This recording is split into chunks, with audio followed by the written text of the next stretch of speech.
College முடித்து கிட்டத்தட்ட 20 வருஷம் கழித்து காலேஜ் ஃப்ரெண்ட்ஸ் எல்லோரும் சேர்ந்து எங்கேயாச்சும் வெளியே போகலான்னு முடிவு பண்ணோம். 20 வருஷம் கழித்து போகிற இந்த ஸ்பெஷல் ட்ரிப்புக்கு நாங்கள் ஒரு ஸ்பெஷல் டெஸ்டினேஷனை செலக்ட் பண்ணோம். அதுதான் பரம்பிக்குளம். அப்படி என்ன ஸ்பெஷல், அங்கே என்ன இருக்குது அப்படின்னு கேட்குறீங்களா? வாங்க வீடியோக்குள்ளே போய் பார்க்கலாம். Welcome back to wild trekking Tamil.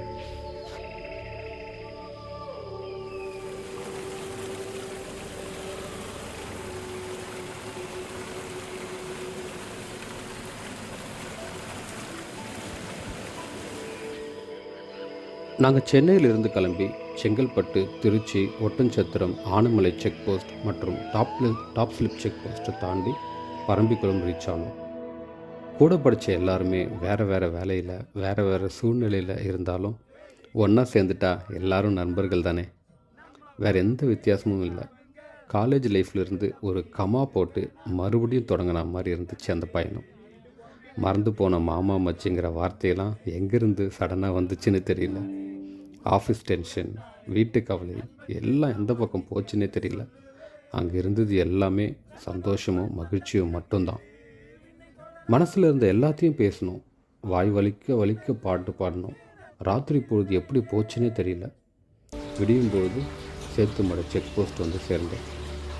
Check போஸ்ட்டில் எல்லா செக்கிங்கும் முடித்து அப்புறமா உள்ளே போக அனுமதி கிடைச்சிது. பிளாஸ்டிக் மற்றும் ஆல்கஹால் ஸ்ட்ரிக்டாக நாட்டலும், அதனால் கொண்டு வராதிங்க.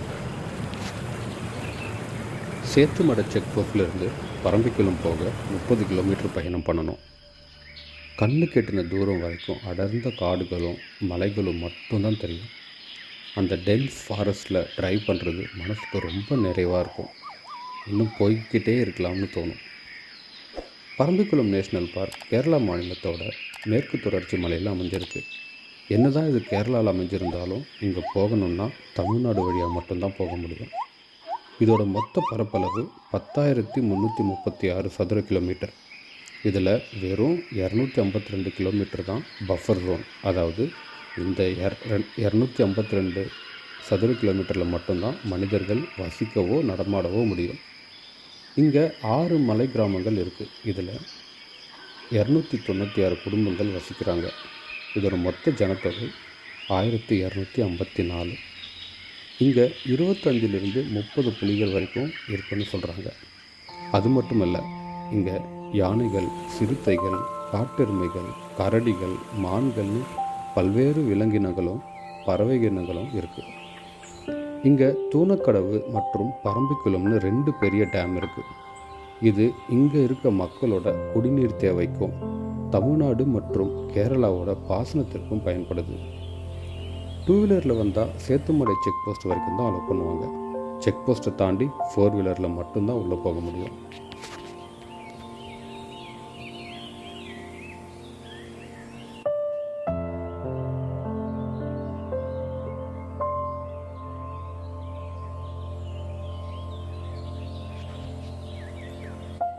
நாங்கள் பரம்பிக்குளம் செக் போஸ்ட் கிட்ட வந்துட்டோம்.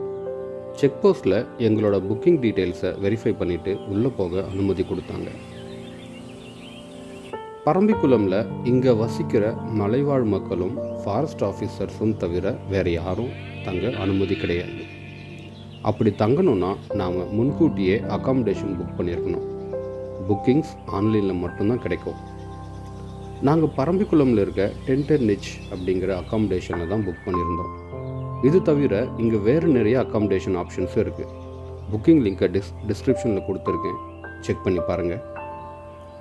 பரம்பிக்குளம் செக் போஸ்ட்லேருந்து 2 கிலோமீட்டர் வந்தோம்னா பரம்பிக்குளம் இன்ஃபர்மேஷன் சென்டர் வரும்.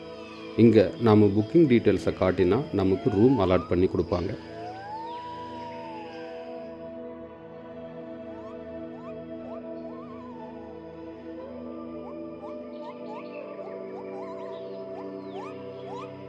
புக் பண்ணியிருந்த அகாமடேஷன் இன்ஃபர்மேஷன் சென்டருக்கு பக்கத்துலேயே இருந்துச்சு.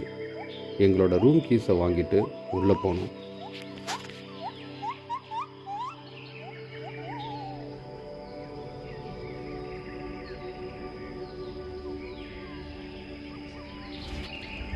உள்ளே நுழைஞ்சதும் சில்லுன்னு ஒரு கிளைமேட், எங்கே பார்த்தாலும் க்ரீனரி.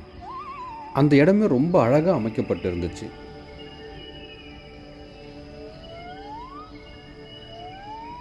எங்களுக்கு ஃபிக் மற்றும் பேனியன் டென்ட்ஸை அலாட் பண்ணியிருந்தாங்க. ரெண்டும் பக்கத்து பக்கத்துலேயே இருந்துச்சு. ரூம்ஸ் ரொம்ப ஸ்பேஷியஸாகவும் கம்ஃபர்டபுளாகவும் இருந்தது. ரூமுக்கு போனதும் ரெஃப்ரெஷ் ஆகிட்டு லஞ்ச் முடித்தோம். லஞ்சுக்கு ஒயிட் ரைஸ், சாம்பார், சிக்கன் குழம்பு, ரசம், பாயசம்னு எல்லாமே சூப்பராக இருந்துச்சு.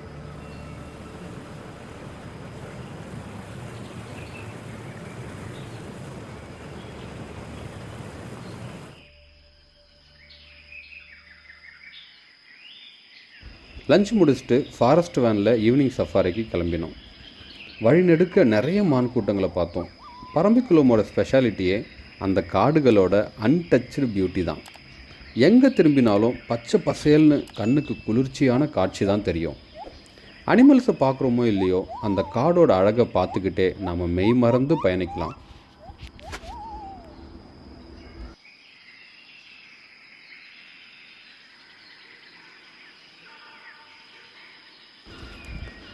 சஃபாரியில் நாம் ஃபஸ்ட்டு போனது தூணக்கடவு டேம்.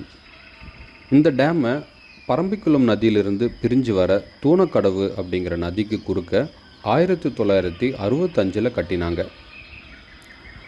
இந்த சின்ன அணை பரம்பிக்குளத்தில் வசிக்கிற மக்களோட குடிநீர் தேவைக்கும் மீன் பிடிக்கிறதுக்கும் பயன்படுது. இதோட உபரி நீர் பாசனத்துக்கும் பயன்படுது.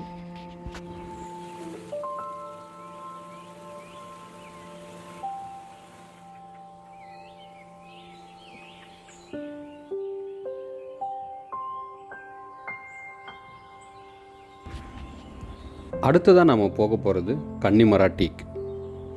அங்கே ரீச் ஆகிறதுக்கு முன்னாடி கன்னிமரா டீக்கோட ஹிஸ்ட்ரியை குயிக்காக பார்த்துடலாம். கன்னிமரா டீக் அப்படின்னு அழைக்கப்படுற இந்த தேக்கு மரத்தோட வயசு சுமார் 465 வருஷம். இது 40 மீட்டர் உயரமும் 7 மீட்டர் அகலமும் இருக்கும். நம்ம ஒரு 10 பேர் சேர்ந்து அணைச்சாதான் அந்த மரத்தை ஃபுல்லாக அணைச்சி நிற்க முடியும். அவ்வளோ பெருசாக இருக்கும். இதை பிரிட்டிஷ் பீரியடில் இங்கே இருக்க தேக்கு மரங்களை எல்லாம் வெட்டி எடுத்தப்போ இந்த மரத்தை வெட்டும்போது மட்டும் அதிலிருந்து ரத்தம் வந்ததாக சொல்லப்படுது. அதனால் இந்த மரத்தை வெட்ட விடாமல் இதை தெய்வமாக கும்பிட்டுட்ருக்காங்க இங்கே வசித்த மலைவாழ் மக்கள். அடுத்ததாக நம்ம போக போகிறது பேம்பு ராஃப்டிங். கடல் மாதிரி பறந்துருக்க பரம்பிக்குளம் டேமில் மூங்கில் படகுல நாம் சவாரி செய்யலாம். டேமோட தண்ணீரும் சுற்றுச்சூழலும் மாசு அடையாமல் இருக்க இங்கே மோட்டர் படகை பயன்படுத்த மாட்டாங்க. மூங்கில வச்சு அமைக்கப்பட்ட படகுல தான் கூட்டிகிட்டு போவாங்க. இந்த படகு சவாரியில் பரம்பிக்குளம் அணையோட அழகையும் அதை சுற்றியுள்ள காடு மற்றும் மலைகளோட அழகையும் ரசிச்சுக்கிட்டே பயணம் பண்ணலாம்.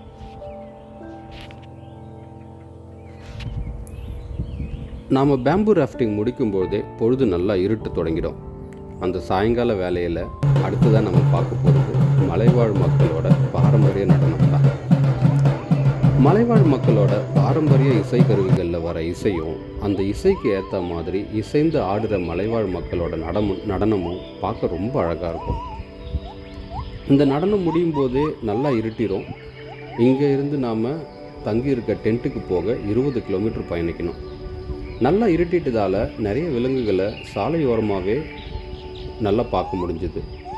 எங்கள் சஃபாரியில் வந்த கைடு ஒரு சின்ன டார்ச் வச்சு விலங்குகளை தேடிக்கிட்டே வந்தார். அப்போது நாங்கள் நிறைய யானைகள், காட்டெருமைகள், மான்களில் ரொம்ப நெருக்கமாகவே பார்த்தோம். சில சமயங்களில் லக் இருந்தால் சிறுத்தை மற்றும் புலிகளை கூட பார்க்கலான்னு சொன்னார் எங்கள் கைடு. விலங்குகளை பார்த்துக்கிட்டே எங்கள் டென்ட்டுக்கு வந்து சேர்ந்தோம். டின்னர் ரெடியாக இருந்துச்சு. நாங்கள் குயிக்காக கொஞ்சம் ரெஃப்ரெஷ் ஆகிட்டு டின்னரை முடிச்சுட்டு நல்லா ஓய்வெடுத்தோம்.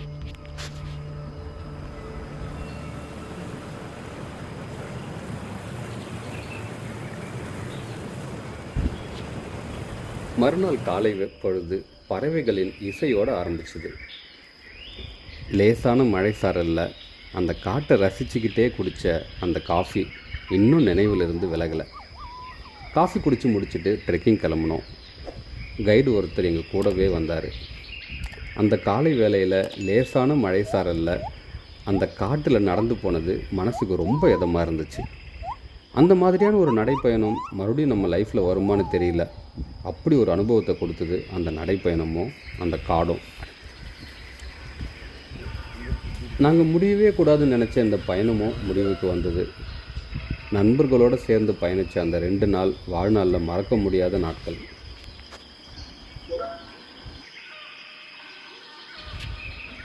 இந்த பயணம் உங்களுக்கும் பிடிச்சிருக்கும்னு நம்புகிறேன்.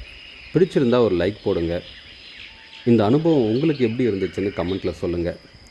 நீங்கள் பயணம் போகணும்னு நினைக்கிற உங்கள் நண்பர்களுக்கு இந்த வீடியோவை ஷேர் பண்ணிவிட்டு நீங்களும் பயணத்துக்கு தயாராகுங்க. நன்றி.